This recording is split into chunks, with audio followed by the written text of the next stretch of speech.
Alors, donc, vous avez dépeint la situation, vous avez fait le tour de ce qui doit être fait, mais concrètement, que fait la MICOSI en elle-même pour faire avancer les choses et faire bouger les lignes? C'est déjà ce que nous faisons. Nous avons initié les vendredis de la jeunesse, où aujourd'hui c'est le président d'Adjointé qui c'est je suis, qui parle des difficultés de la jeunesse, mais demain ça sera M. A, ça sera M. B, les jeunes qui vont prendre la parole pour parler des difficultés de la jeunesse.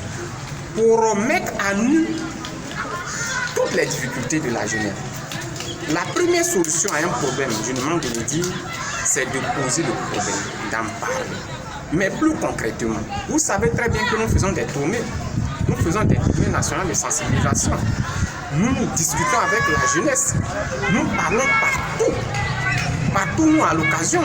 Nous parlons des difficultés de la jeunesse. Nous sensibilisons la jeunesse sur les questions de l'État, sur les questions de démocratie, sur les questions des élections apaisées, sur les questions qui minent notre société.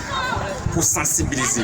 Pour ne pas que cette jeunesse que nous constituons et que nous, avec les choses auprès de qui nous avons pris l'engagement de défendre, ne puisse pas basculer. Nous avons pris une ferme décision en ce qui concerne la mission des consciences citoyennes, de faire en sorte que plus jamais en Côte d'Ivoire, on ne parle de mort pendant les élections. Plus jamais en Côte d'Ivoire, on ne parle de guerre post-électorale, pré-électorale, électorale. Plus jamais en Côte d'Ivoire, on ne parle de désobéissance civile. Parce que ces choses-là, elles arrivent tout simplement parce qu'on ne donne pas de travail à la jeunesse. Il faut donner le travail à la jeunesse. Et la jeunesse à son tour, comme je l'ai dit, nous que nous constituons, nous à notre tour, ce que nous faisons, c'est de faire en sorte que, à dépeindre toute la situation, de faire en sorte que, à formater la jeunesse, de telle sorte que cette jeunesse comprenne que nous avons une famille commune, la famille Ivoire. Et cette famille Ivoire, chacun doit y contribuer. Mais on contribue lorsqu'on se sent concerné. C'est cela que je parle de la responsabilité de l'État de Côte d'Ivoire. Il faut que l'État de Côte d'Ivoire prenne à bras le corps les difficultés de la jeunesse et que cette jeunesse maintenant comprenne, se sente concernée dans la famille et qu'elle contribue efficacement à réfléchir et à donner des solutions aux mots qui l'animent. D'accord, merci Président. Nous sommes pratiquement au terme de cette émission, de ce vendredi de la jeunesse, voilà, avec ce thème-là. Et je pense qu'on a fait le tour, on a vraiment été servi. Merci vraiment à vous. Alors, si vous aviez un appel à lancer à toute la jeunesse ivoirienne, on vous écoute. Je pense que j'ai tout dit.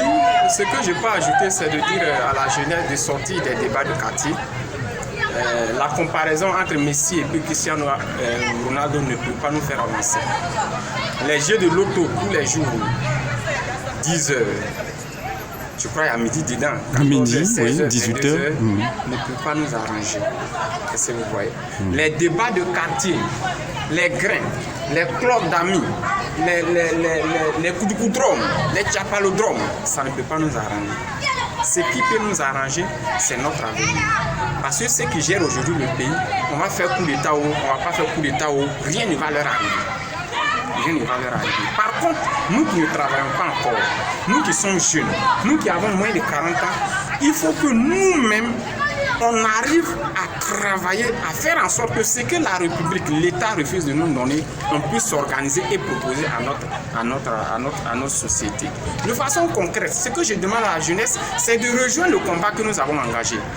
Le combat de la MICOSI aujourd'hui, c'est de répondre à toutes les questions qui minent la jeunesse et que toutes ces questions soient débattues entre jeunes, que les propositions soient données par les jeunes que nous constituons, que ces propositions soient soumises à l'État de Côte d'Ivoire. Pour le reste, si nous sommes organisés et que l'État de Côte d'Ivoire est conscient que nous sommes organisés, que la jeunesse est devenue grande, elle est devenue mature, intellectuelle, il n'a pas autre choix que de nous écouter et de prendre à bras le corps nos difficultés.